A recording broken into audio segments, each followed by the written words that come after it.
ITA has launched the program now. Over the course of next 12 to 24 months, the idea is to take these projects and move them from concept to, commercialization, what we call as, moving the project life cycle, what James and Yash also spoke about.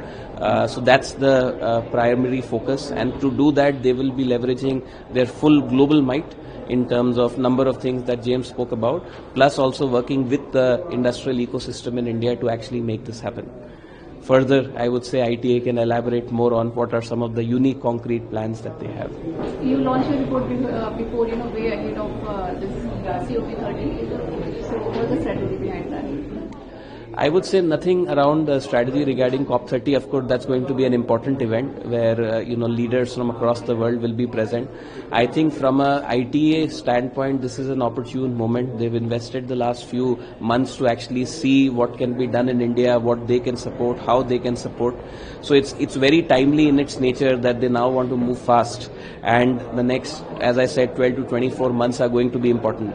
So once things were in place, the timing was basically decided that let's do it as soon as possible.